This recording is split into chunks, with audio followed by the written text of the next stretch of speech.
आता तर इथून पुढे दूध धंद्याला दिवस सोन्याचे चॅनल ते विषय सोडा, पण तुम्ही ह्या धंद्यामध्ये टिकून राहिलं पाहिजे. दूध धंद्यामध्ये ज्या गोष्टी 1 रुपयाचा विचार केला जातो त्यावेळेस तो कुठेतरी सक्सेस होतो. आज गाई जर चांगल्या टॉप क्वालिटीच्या जर फाउंडेशनला वापरल्या तर त्यांना नंतर व्यापाऱ्याकडनं काही घ्यायची खरेदी करायची काही गरज नाही. गिराईक हे आमच्यासाठी देव आहे. बरोबर. आज 1-2 दिवस चांगले आले म्हणून आपण त्यांना विसरून जमणार नाही. तुम्ही फक्त गायची कॅरेक्टर बघून गाय खरेदी करा. तुम्ही ब्रीडच्या नावाखाली फसू नका. फक्त कलर कोड मॅच करायचं आणि पिडिग्री सांगायची, ह्यात काही विशेष काही फार नाही. पण आपण चुकीच्या बोलण्यामुळे पुढचा शेतकरी फसत असतो. आज गोट्यामध्ये 10वी जनरेशन तयार झालेली गाय विकणारी माणसं मूर्ख आहेत का? शेतकरी मित्रांनो नमस्कार. शेतकरी मित्रांनो, कृषी सल्ला युट्यूब चॅनलमध्ये आपलं सर्वांचं स्वागत आहे. तर मंडळी, आज आपण माऊली काऊ फार्म या ठिकाणी आलो आहोत आणि आपल्यासोबत भैया इंगळे आहेत. आज आपण शेतकऱ्यांसाठी माहितीपूर्ण व्हिडिओ बनवणार आहोत आणि त्या व्हिडिओमध्ये आपण आता सध्याची परिस्थिती, शेतकरी गाय घेताना कुठं चुकतायत, ह्या सगळ्या गोष्टींवरती चर्चा करणार आहोत. तत्पूर्वी भैयांचा आपण परिचय जाणून घेऊयात. भैया नमस्कार. नमस्ते साहेब. परिचय करून द्या आपला. साहेब, मी भैया इंगळे, राहणार लासुर्णे, तालुका इंदापूर, जिल्हा पुणे. जर तसं जर म्हणलं, पत्ता जर म्हणला व्यवस्थित शेतकऱ्यांना येण्यासाठी, तर बारामती इंदापूर रोडवरती लासुर्णे म्हणून गाव आहे. इंदापूर वरून जर आले तर 30 किलोमीटर राहतं बारामती रोडला, आणि बारामतीवरून जर आले इंदापूर साईडला तर 20 किलोमीटर राहतं. दुसरा विषय साहेब, लासुर्णे गाव हे आमची ग्रामपंचायत आहे. लासुर्णेच्या अंडर कर्दनवाडी म्हणून गाव आहे. ओके. पण थोडक्यात आपण लासुर्णे. पण जर बाय चान्स फोन जर नाही उचलता आला, कोण कस्टमर आलं, तर लासुर्णेच्या अंडर कर्दनवाडी म्हणून गाव आहे. बरोबर. तर भैया, आता सध्या जी परिस्थिती चालू आहे, गाईचं मार्केट वाढले, दुधाचे पण मार्केट वाढले, आणि सध्या शेतकऱ्यांची धावपळ एकच चालली, गाई खरेदी कुठं करू, कुणाकडून करू, गाय कशी लागते, फसतोय का, ह्या अफाट चर्चा चालू आहेत. याच्यावरती तुम्ही काय बोलू शकता? साहेब, मला जसं आठवतंय, म्हणजे ह्याच्या अगोदर 4 वर्षापूर्वी शेमाशी कंडिशन झाली गायच्या बाबतीत, पण मला जसं आठवतंय तशी पहिली कंडिशन आहे. मी तुम्हाला सांगतो, आज सतत दिवस रात्र आज जागा आहे. आज 3रा दिवस आहे, 3री रात्र आहे, आज जागा आहे पूर्ण. मी कधीच नाही, फक्त विषय एवढा फोन, एवढे हे शेतकऱ्यांचं मी कधी पाहिलं नाही. प्रचंड गाय घेण्यासाठी लोकांचे फोन येतात, हे येतात, सगळे येतात. ह्याच्यामध्ये मला असं जाणवतंय साहेब की बाबा, आता हे म्हणजे माझ्या आकलनाच्या बाहेर विषय गेला. दराचा तर विषय सोडून द्या, दर तर कोणत्या बी गायचे किती पण रेट झाले, गायचा तर विषय सोडा, गायचा काय. पण दुसरा मुद्दा असा की साहेब, ज्या वेळेस आपण गाई आता लोक खरेदी करतात, किती पण रुपयाने गाय घ्यायला लागले. 2 लाख तर आता थोडक्यात नॉमिनल सारखे नॉर्मल झाले. बरोबर. लोकांसाठी हे मला फार विशेष वाटते साहेब. पण आता घेऊ द्या, मी म्हणतो बाबा, आता काळानुरूप आता बाबा मार्केट वाढलं, दूध धंद्याला चांगले दिवस येतील. आणि मार्केट वाढण्याचं कारण पण असंच आहे की बाबा, लोकांना दूध दर वाढणार हे तर सुनिश्चित आहे, त्यात काही विषय नाही. पण आहे ह्यापेक्षा कमी होणार नाही, त्याच्यामुळे लोक गाय घेतात. बरोबर. आणि दुसरा मुद्दा, गाय खरेदी करत असताना तुम्ही एवढ्या पैशाने गाय खरेदी करता. 4 वर्षापूर्वी कंडिशन झालेली. बरोबर, खरी गोष्ट. तर आता तर इथून पुढे दूध धंद्याला दिवस सोन्याचे चॅनल ते विषय सोडा, पण तुम्ही ह्या धंद्यामध्ये टिकून राहिलं पाहिजे. आज तुम्ही 2 लाख, 2.5 लाख, 2.25 लाख, 1.5 लाख जास्त पैशाची गाय खरेदी करताय ना, तर तुम्ही ह्या धंद्यामध्ये टिकून राहा. कमी पडीजडीचे जरी दिवस आले तर तुम्ही असं नका करू की ज्यावेळेस तुम्ही गाय घेता की बाबा, गाय घेतली तुम्ही चांगली आज 2 लाख, 2.5 लाख मोजून, पण परत ती गाय तुम्ही कवडी मोलाने काही कारणास्तव विकू नका किंवा त्या धंद्यामध्ये टिकून राहा, असं मला म्हणायचं. तुम्ही आज गाय घेताय मान्य, पण त्याच्यामध्ये टिकून राहा. मला सांगा, व्यवसायामध्ये जर टिकायचं असेल तर व्यवसाय कशा पद्धतीने केला पाहिजे, आणि व्यवसायामध्ये ब्रीडिंग वरती पण कसं काम केलं पाहिजे? कसं आहे तुम्हाला सांगतो, आता लोक आमच्याकडून गाय घेतात, 2 लाखाच्या वरची गाय घेणारेच सांगतो साहेब. 2 लाखाच्या जे वरची गाय खरेदी करतात ती खास ब्रीडिंगसाठी लोक गाय खरेदी करतात. बाबा, आपल्या गोट्यामध्ये चांगली वंशावळ तयार व्हावं. तर हे काम करत असताना, वंशावळ तयार करत असताना तुम्ही त्याच्यामध्ये ब्रीडचं प्रॉपर नॉलेज पाहिजे. बरोबर. आणि दुसरा मुद्दा साहेब, तुम्ही जो व्यक्ती 2 लाखच्या प्लस गाय घेतो त्याला स्वतःच्या गोट्याचा बॅकग्राऊंड पाहिजे. कमीत कमी त्याच्या गोट्यातल्या 20 तरी गाय पाहिजेत. अशा वेळेस त्यांनी 2 लाखाच्या वरची गाय खरेदी करावी, असं माझं म्हणणं आहे. कारण की साहेब, ज्यावेळेस तुम्हाला पाठीमागचा सपोर्ट असतो त्यावेळेसच तुम्ही पुढे चालू शकता. पण तुम्ही स्टार्टच 2 आणि 2.5 लाखाच्या जण गायीने केला तर तुम्ही टिकू शकत नाही. 2 आणि 2.5 आणि 3 लाखाची गाय कशासाठी असते की ती फक्त ब्रीडिंग वरती वापर, त्याच्यापासून आपण चांगले वंशावळ तयार करू शकतो. बरोबर. आपल्या गोट्यामध्ये कमी गायींमध्ये जास्त उत्पन्न मिळवू शकतो, हे एकदम सत्य आहे. पण तुम्ही तसं तुमचं पाठीमागचं पण बॅकग्राऊंड पाहिजे. असं नाही की तुम्ही स्टार्टच तुम्ही 2 लाखाची आणि 2.5 लाखाची गायीने केला तर तुम्ही कधीच धंद्यात यशस्वी होऊ शकत नाही. बरोबर. आता अजून एक अशी गोष्ट व्हायला लागली, आता सपोज एक गाय, त्या गाय खरेदी करण्यासाठी 4-5 पार्ट्या आलेल्या असतात. बरं. मग ती गाय पसंत असते 2-3 बरं. मग आपल्या 2-3 पसंत असल्यामुळे त्या गायची किंमत वाढते, आपसुक वाढते. बरोबर. तुम्ही पण व्यापारी, तुम्हाला पण माहिती आहे. राईट, खरं. बरोबर. आणि त्याच्यात किंमत वाढती, गाय पण महाग लागते. मग ह्याच्यावर काय सांगू शकता तुम्ही? आता साहेब वैयक्तिक दुसरे लोक कशी करतात मला माहित हा. नाही. तुम्ही कधी पण कुणाला पण विचारा, 300 माणसं जरी दारात असली ना तर प्रत्येकाला पहिल्या माणसापासून शेवटच्या माणसापर्यंत बर. जो माझा शब्द गेला मी त्यात कधी बदल करत नाही. ह्या माणसाला जर 1 लाख किंमत सांगितली असते, XYZ किती सांगू द्या, पण जी किंमत सांगितलेली असते तीच त्या दुसऱ्या माणसाला सांगितलेली असते. असं नाही की बाबा गिराईक वाढलं म्हणून किंमत वाढवली, असं कधीच केलं नाही. आणि एका गाईचा व्यवहार चालू असताना तिचा डबल व्यवहार कधी केला नाही. एक गाय आणि त्याला तुम्ही बघण्यासाठी व्यवहार करण्यासाठी 4 शेतकरी बोलले. कधी काय होतं साहेब तुम्हाला सांगतो. आता तसं जर म्हणलं तर आता आपण ज्यावेळेस लोकांना आपण प्रत्येकाला तर कॉल करणं शक्य नाही, पण ज्यावेळेस आपण स्टेटस ठेवतो गाईच्या संदर्भात, गाई उद्याच्या विक्रीसाठी आहेत, अशा टायमिंगला माझा स्टेटस जवळजवळ 5 ते 7 हजार लोक, 5 ते 7 हजार लोक बघतात. पण त्या टायमिंगला लोक लांबून येत असतात, कोण 200, 250, 300 किलोमीटर वरून येतात. पण अशा टायमिंगला काय होतं साहेब, गाई लिमिटेड असते, गाई तेवढ्या लोकांपर्यंत पोहोचू शकत नाही. पण त्याच्यानंतर आम्ही काय केलं साहेब, एक असं केलं की बाबा ज्या लोकांना त्या दिवशी गाय मिळाली नाही, त्याच्या दुसऱ्या आठवड्यामध्ये आम्ही खास स्पेशल 20-22 गायींचा लॉट हा जे लोक रिटर्न माघारी गेलेत तेवढ्याच लोकांना परत बोलून त्या गायी आम्ही देतो. असं आणि दारातून जो माणूस जातो आमच्या, ज्याला गाय नाही मिळाली, तो नाराज झाला तर आपसुक आम्हाला सुद्धा पण चांगलं नाही वाटत. बरोबर. पण साहेब या काळाच्या ओघामध्ये असं झालेलं आहे की गायीचं फार कमी प्रमाण आहे आणि गिराईक जास्त. पण त्याच्यातून पण जेवढं आपल्याला जमते साहेब तेवढं मी ऍडजस्ट करतोय. असं नाही की आम्ही काय समाजसेवा करत नाही, आम्ही काय गाय आणून काही नसते वाटत नाही, आम्ही पैसे कमावल्याशिवाय काही देत नाही, पण तेवढ्या प्रमाणामध्ये आम्हाला पण गाय मिळणार आणि पुढे पण द्यायला.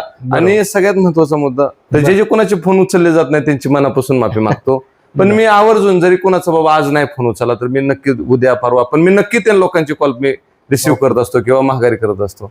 थोडं जरी कधी कॉल नाही उचलला तर लोकांनी समजून घ्या. बरोबर. एक गोष्ट सांगा मला, शेतकऱ्यांनी कॉल करायचं झालं तर आठवड्यातनं कोणत्या वारी तुम्ही free तसं नाही असता? साहेब, तुम्ही एनी टाइम करा. हा काय कसं असतं, आपण काय एवढा मोठा माणूस नाही, ते जर आहेत तरच आम्ही. बरोबर. आमचा धंदाच त्यांच्यावरती आहे. आज गिराईक हे आमच्यासाठी देव आहे. बरोबर. आज 1-2 दिवस चांगले आले म्हणून आपण त्यांना विसरून जमणार नाही. बरोबर. वाईट दिवसात सुद्धा त्यांची साथ लागणार आहे. खरी आज एक सीझन आहे म्हणून साहेब आपण त्यांना इग्नोर करतो अशातला विषय नाही. जर कोणाचे फोन नाही उचलले, काय नाही झाले, मला टेक्स्ट मेसेज करून ठेवा किंवा बाबा ह्या कॉल करा, मी नंतर आपसुक त्या कॉल करेन. बरोबर. थोडक्यात आता जर फार्म व्हिजिट करायचं म्हटलं शेतकऱ्यांना तर काय टायमिंग, म्हणजे दिवसात कधी आलं साहेब? गुरुवारी आणि सोमवारी लॉट असतो, कधी मागे पुढे सुद्धा होऊ शकतो, पण माझे पूर्ण अपडेट हे स्टेटस वरून लोकांना जातात. आता काय झालंय, गाडी पहिली टाइम टू टाइम यायची, आता मालाचं शॉर्टेज झाल्यामुळे कधी कधी गाडी 2-2 दिवस पण लेट होते. पण जेवढ्या प्रमाणात माल उपलब्ध करता येईल तेवढ्या प्रमाणात साहेब मी माल उपलब्ध करून देतो. काय होतं साहेब, आता आमच्याकडून बरेच लांबून पूर्ण महाराष्ट्र आणि आउट ऑफ महाराष्ट्रातनं सुद्धा, गुजरात म्हणा, बाकीच्या MP मधून सुद्धा माझ्यापाशी गिराईक आहे. तर अशा टायमिंगला साहेब जे लोक रात्री पूर्ण रात्र प्रवास करून येतात, इकडे कन्नड साईड झालं, इकडे मराठवाडा साईड, लांब लोक येतात, तर नाशिक म्हणा, तर ज्यावेळेस तुम्ही एवढ्या रात्रीचा प्रवास करत असताना तर स्वतःची काळजी घेऊन प्रवास करा. बरोबर. जिथं काय होतं साहेब, गाय खरेदी करण्यासाठी लोक पेमेंट वगैरे काय पण घेऊन आलेले असतात सोबत, पण जिथं सेफ जागा असन अशा ठिकाणी तुम्ही मुक्काम करा. तुम्ही दररोज या गायींच्या व्यवहारामध्ये आहात, तुम्हाला त्याच्यातली म्हणजे 100% खात्री, तर शेतकरी गाय खरेदी करताना कुठं चुकतात?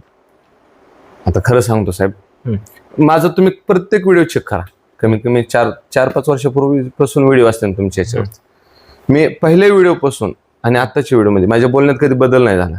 मी जे पाठीमागे जे बोलत आलो तेच आता पण माझ्या बोलण्यात सातत्य. ह्या व्हिडिओमध्ये एक बोललो आणि पुढच्या व्हिडिओमध्ये दुसरं, असं कधी झालं नाही. बरोबर. माझं म्हणणं एक आहे, तुम्ही पहिल्यापासून तुम्ही गाय ब्रीडची घेता, मान्य आहे. गाय ब्रीडची बघत असताना आपण तिच्या बॉडी लँग्वेजवर, तिच्या बऱ्याच गोष्टी निर्भर करतो की बाबा ही इम्पोर्टेड सिमेंटची असावी का, तर तिच्या लोकांनी आता का आम्ही व्यापारी आहे किती केलं तरी पुढनं आम्हाला कितपत माहिती खरी मिळाली हे आम्हाला पण माहित नसतं. पण आमच्या एका चुकीच्या उत्तरामुळे ज्यांनी पुढच्याला जे आम्ही काही जे सांगू तर त्याचं पुढचं सगळं रॉंग होत जातं. बरोबर. आज आम्ही जर एखाद्या माणसाने आम्हाला एखाद्याला सांगितलं किंवा आम्ही जर सांगितलं पुढच्या व्यक्तीला की गाई ह्या ब्रीडची, त्याची कल्पना आम्हाला पण नाही कोणत्या ब्रीडची, पण आमची चुकीची माहिती त्या गाईचं पुढचं लाईफ बरबाद करू शकते. बरोबर. त्याच्यामुळं शेतकऱ्यांनी गाय घेताना ब्रीड हा विषय डोक्यातनं पहिलं काढून टाकावा. तुम्ही गाय समोर बघा, गायचं बॉडी स्ट्रक्चर बघा, गायचा लेग स्कोर पहा, गायची आर्डर क्वालिटी बघा, म्हणजे सगळ्या गोष्टी, त्याची फेस क्वालिटी बघा, बारीक गोष्टी आहेत, 4-7 अंतर बघा, त्याच्यावरती तुम्ही ठरवा. तुम्ही सांगा साहेब, आज 6व्या-7व्या जनरेशनची लोक, 8व्या-10व्या जनरेशनची पण म्हणून निघतात गाई विकतात. आज गोट्यामध्ये 10वं जनरेशन तयार झालेली गाई विकणारी माणसं मूर्ख आहेत का?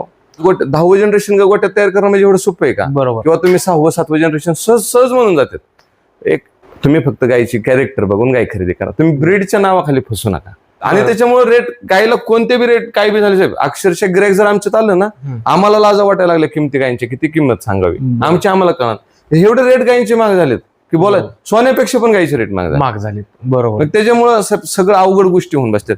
पण असू द्या, मी म्हणतो वाईट नाही, दूध धंद्याला 100% चांगले दिवस आहेत. बरोबर. पण तुम्ही सगळ्या गोष्टीचं तारतम्य बाळगून पुढे धंदा करा. बरोबर. एखादी गाय दिसायला खूप सुंदर असते पण तिला दूध 2 टायमाचं 10 लिटर भरत नाही. बरोबर. तुम्ही ते घ्यायचे म्हणजे तुम्ही आता एखादी गोष्ट साहेब तुम्ही मार्केटमध्ये खरेदी करायला गेला, त्या गोष्टीचा तुम्हाला थोडा का होईना पण अभ्यास पाहिजे.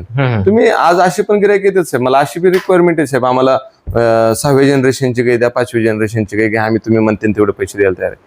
अहो साहेब आम्ही काही द्यायला तयार आहे, पण तुमचा अभ्यास कितपत आहे त्या गोष्टीला, तुम्ही त्या गायला हँडल कितपत करू शकता. तुम्ही अशा गोष्टीत पडू नका, जेणेकरून ज्या गोष्टीचा तुम्हाला अभ्यास आहे अशीच तुम्ही गाय खरेदी करा. जेमतेम गाय घ्या, जेमतेम करा. ज्याला पूर्ण गोट्याचा बॅकग्राऊंड आहे अशा लोकांनीच चांगल्या गायी घ्या, हळूहळू काम करा. आणि मोजकेच सांगतो, शेतकऱ्यांनी 5 गायी जर चांगल्या टॉप क्वालिटीच्या जर फाउंडेशनला वापरल्या तर त्यांना नंतर व्यापाऱ्याकडनं गाय घ्यायची खरेदी करायची काही गरज नाही आणि करू पण नाही. बरोबर. मी ह्या मताचा आहे, गाय परवडत नाही. तुम्ही दरवर्षी जर गाय खरेदी करत राहिला तर गाय परवडत नाही. जेवढी तुमच्या गोट्यातली घरची गाय जेवढ्या प्रमाणात सेट होते तेवढी तुम्ही बाहेरून आणलेली गाय तेवढ्या प्रमाणात सेट होत नाही. होती पण तेवढा वेळ लागतो. खरी गोष्ट. तुम्ही आता मी जरी एखाद्याला जरी 40 लिटरची गाय दिली साहेब, बेंगलोरवरून आणलेली 40 लिटरची गाय दिली, तर तिचा डाएट प्लॅन पूर्ण इकडे आल्यानंतर चेंज झालेला असतो. तिला 2-3 वर्ष तिकडची सवय असते डाएटची आणि आपला डाएट चेंज झालेला असतो. त्याच्यामुळे 40 लिटर जरी म्हणलं तर तेवढं दूध निघत नाही. बोलणं सोपं आहे, पण ज्यावेळेस प्रॅक्टिकली दूध काढायचं जातं त्यावेळेस समजतं. अवघड आहे, खूप अवघड आहे. आता मला सांगा, शेतकरी आता 1.5, 2, 2.5, 3 लाखापर्यंत पण गायींची खरेदी या, ह्याच्यात जर शेतकरी फसला गेला तर त्याचं कितपत नुकसान होऊ शकतं? पूर्णच कितपत म्हणजे त्यात काय राहतच नाही. टोटल लॉस होतं साहेब. त्याचं पूर्ण बजेट कोल मारतं माणूस. ह्या वाऱ्यामध्ये काय होतं, आता हे थोडस चांगले फॅड आहे थोडक्यात, दुधाला चांगले दिवस आहे. लोक घरात बसून फक्त हिशोब काढतात की आता किती रेट आहे, 40, 41, 42 काय असेल तो, गुणवले 40 लिटर. पण तुम्ही त्याच्या पाठीमागचा अभ्यास करा ना. ह्या गाय खर्च किती आहे, काय किती आहे, किती आहे, गायचा आजार पण पहा, बऱ्याच गोष्टी आहेत. तुम्ही त्या गोष्टीचा अभ्यास करा आणि मग त्या गोष्टीत उतरा. तुम्ही, मी म्हणत नाही मी स्वतः 2.5 लाखाची गाय विकतोय, मी कसं म्हणत तुम्ही 2.5 लाखाची गाय घेऊ नका, बरोबर, मी असं म्हणत नाही. पण त्या गोष्टीचा तुम्हाला अभ्यास किती, तुम्ही त्या गायला हँडल किती करू शकता, त्यावेळेस तुम्ही ती गाय घ्या. आणि बाबा बाय चान्स नैसर्गिक त्या गायला जरी काय आजार पण आलं, मास्टॅटिस झाला, उचिरताप झाला, तर ते जर गेला काय कमी झालं तर आपल्या गोठ्याच्या बाकीच्या बॅकग्राऊंड तिला सांभाळून घेतलं पाहिजे. बरोबर. आज तर तो धंदा टिकू शकतो. बरोबर. स्टार्टलाच 2-2.5 लाखाची गाय घेतली आणि त्याच गायला कमी झालं तर तो धंदा. बरोबर आहे. आणि आता जर माझं म्हणजे शेतकऱ्यांना स्पष्ट मत आहे, जर गायी घ्यायच्याच झालं तर लॉंग टर्म धंदा करायचा असेल तर नवीन आपल्या वयाची जी मुलं आहेत आपल्या ह्यात लय जोशीने होतात आणि त्यांचं काय खरंय. पण हे इंस्टाचे युट्यूबचे व्हिडिओ जे पाहिलेले असतात हे तात्पुरतं मोटिवेशन कामाचं नाही. बरोबर. ज्यावेळेस तुम्ही सांगतो आज आपण 10 गाय टाकतो, एखादा बिहारी युपी वाला कामाला ठेवतो, तर आपली मानसिकता अशी पाहिजे, जो ज्या क्षणाला कामाला निघाला त्या क्षणाला आपलं काम करायची पण तेवढी हँडल करू शकतो, तर तुम्ही ते धंदा करा. आज जर गडी निघून गेला तर दुसऱ्या दिवशी लोक गाय विकायला काढतात. ही आपली मानसिकता आहे. तुमचा माइंडसेट चांगला ठेवा, तुमच्या दूध धंद्यात सातत्य असू द्या, तुम्ही 101% यशस्वी. बरोबर. फक्त मला एका गोष्टी, मला हा व्हिडिओ बनवण्याचं माझं कारणच एक आहे, मी 40 गाय दिली ह्या आठवड्यात तरी पण मला गाय कमी पडते. लोक आज एवढी गायींसाठी उत्सुक आहेत, पण तुम्ही एवढ्या गायी खरेदी करताय ना तर विचारपूर्वक करा. गायीचा विषय नाही, पण तुम्ही प्रत्येक गोष्टीचा विचार करा आणि मग गाय खरेदी करा. बरोबर आहे. म्हणजे गायी घ्या, पण जर लॉंग टर्म धंदा करायचा असेल तर गायी घ्या. आणि आता दर वाढले तर आता गाय घेतली, भविष्यात 4-5-10 महिन्याने किंवा वर्षाने जर दर कमी झाले तर लगेच विकली. ह्या गोष्टीला दुधाचे दर भावी आयुष्यात इथनं पुढे कधीच कमी होणार नाही. बरोबर. हे 101% सत्य, हे एक सत्यच आहे. सत्य. बरोबर. दर मी म्हणतो दराचे दर थोडेफार वाढत राहतील, पण ह्याच्यापेक्षा तर कमी होणार नाहीत. पण दूध धंद्यामध्ये टिकून राहायला आलं पाहिजे. दूध धंद्यामध्ये टिकलं, एक साधारण 3 वर्ष जर दूध धंद्यासाठी दिले तर येणारा काळ तुमचाच. बरोबर. आता मध्यंतरी आपण भैया लातूर साईडला, मराठवाड्यात 2-4 ठिकाणी आपण व्हिडिओ बनवले, शेतकऱ्यांचे रिव्ह्यू जाणून घेतले. आणि शेतकऱ्यांना एवढा भारी रिझल्ट आलाय. म्हणजे थोडक्यात तुम्ही 35 लिटर गाय सांगितली, तिथे 41-42 लिटर दूध दिलंय. आणि बाकीच्या सर्व म्हणजे भरपूर आपण गोट्यावरती फिरलो, सर्व शेतकरी खुश आहेत. तर हेच कारण काय मराठवाड्यात एवढा चांगला रिझल्ट, आणि त्यांना माहिती पण नाही तेवढी. सांगू का, आपल्या इथं थोडं जर तसं जर म्हणलं तर थोडं ड्राय मॅटर थोडासा कमी पडतो साहेब गायीसाठी. बरोबर. तुम्ही जर तिचं जर पीएच अंदाज, गाय बाहेरून गाय आली की तिचा पीएच अनबॅलन्स होतोय. दुसरा मुद्दा तुमचा वाळा चारा तुम्हाला गायला पुरेसा मिळत नाही. आपल्या इथे लोक जास्त नेपियर चार, कुठं बाकीच्या गोष्टी वाला चारा जास्त चार, तुम्ही जर त्याच्यामधलं जर पाण्याचं प्रमाण बघितलं, तुम्ही जर साधी मका जरी घेतली आपली, तर साधारण त्याच्यामध्ये 85% किंवा 86-87% पाणी आहे. बरोबर. आणि बाकीचं फक्त 16-17% फक्त त्याच्यामध्ये चारा आहे. तुम्ही बारीक त्याचा खोलवर अभ्यास केला तर फार डीप मध्ये. बरोबर. आणि दुसरा मुद्दा असं सांगतो, आता हे सहज विषय निघाला म्हणून मला एक दोघं लोक म्हणले, भैयासाहेब तुम्ही सगळे व्हिडिओ बनवता, गाय खरेदी विक्रीचे सांगता, सगळं सांगता, पण तुम्ही गायविषयी कधी म्हणजे गायचं संगोपन कसं असं किंवा तिचे डाएटचं प्लॅन कधी आम्हाला सांगितलं नाही, किंवा डाएट विषयी कधी व्हिडिओ मी प्रत्येक शेतकऱ्याला घरी आल्यावर सांगितलंय, पण मी मोबाईलवर नाही किंवा आपलं ह्याच्यावरती नाही सांगितलं, युट्यूबवरती किंवा सोशल मीडियावरती नाही सांगितलं. त्याच्या मागचं कारण असेच आहे, मी जर आता बाय चान्स धरून चला मी तुमच्याविषयी सांगितलं, डाएट प्लॅन पूर्ण दिला, तर तो प्रत्येक भागानुरूप वेगवेगळा असतो. बरोबर. तुम्ही जर मराठवाड्यात गेला तर तिथं चारा कोणता आहे उपलब्ध, त्याच्यानुसार तो डाएट प्लॅन वेगळा आला. तुम्ही पश्चिम महाराष्ट्रात गेला तर तो वेगळा आला, तुम्ही नाशिक साईडला गेले तिकडे वेगळा आला. बरोबर. प्रत्येक भागात हा डाएट प्लॅन वेगळा आहे. पण ज्यावेळेस माझ्यापाशी काही लोक शेतकरी गाय खरेदी करायला येतात, मी त्यांना पर्सनली त्यांच्या भागात जे जे उपलब्ध आहे त्याच्यानुसार, आणि एक साधारण 35+ गायला डाएट प्लॅन वापरावा हा मुद्दा आहे साहेब. 35 लिटरच्या आतल्या गेला तुम्ही रेग्युलर जरी हँडल केलं तरी चालायचं. नाहीतर काय व्हायचं, आपलं डाएट प्लॅन व्हायचं साहेब 1200-1300 रुपयाचं दूध व्हायचं 700-700. बरोबर आहे. म्हणजे लॉस मध्ये जाण्याचे कारण. हा, तर डाएट काय होतं, आम्ही काय नाही जास्त दूध निघायसाठी आम्हाला काय तोंडच नुसतं चालवायचंय, जेवढं सांगेन तेवढं तुम्ही चालणार आहे. पण तुम्ही त्या डाएट प्लॅनचा अभ्यास पण करा. ह्या डाएट प्लॅनचा खर्च किती आहे, तुम्हाला शिल्लक किती राहते, तुमचा मेडिकल चार्जेस किती आहेत, त्याच्यामध्ये बऱ्याच गोष्टी आहेत. बरोबर. तुमचा गाड्याचा खर्च किती आहे. गोटा हा एक दूध धंदा असा आहे, दूध धंद्यामध्ये ज्या गोष्टी 1 रुपयाचा विचार केला जातो त्यावेळेस तो कुठंतरी सक्सेस होतो. आता गाय जर खरेदी करायचं म्हटलं तर शेतकऱ्यांनी तुमच्याकडे का खरेदी करावी, ह्याचं काय उत्तर? ये आता साहेब शेतकऱ्याचा ज्याचा त्याचा प्रश्न आहे, काय त्यांनी कुठे खरेदी करावी. पण मी एवढं सांगतो साहेब, मी आजपर्यंत कधी कोणाशी खोटं वागलो नाही. माझा देव मला बघून घेईन, मी जर खोटं वागलो असलं तर. मी जे शेतकऱ्यांशी राहिलो ते प्रामाणिक राहिलो, आजपर्यंत प्रामाणिक राहिलो, आणि इथून पुढे पण प्रामाणिक राहणार. पण गाय ही असं विषय बस साहेब, ते काचचं भांड आहे, ते तिला पुढे जाऊन काय होईल ते सांगू शकत नाही. पण जेवढी माझ्याशी मदत करता येईल तेवढी साहेब मी नक्की प्रामाणिकपणे करत राहीन. शेतकरी नाराज होत असतील साहेब, होते. हा काय ऐका ना, कधी 10 जर माणसाशी आपण जर सहज बसतो तर 10 माणसाचे विचार एक सारखे नाहीत, किंवा 10 माणसाबरोबर एकसारखं आपलं पटू शकत नाही. बरोबर. प्रत्येकाचे विचार वेगवेगळे आहेत.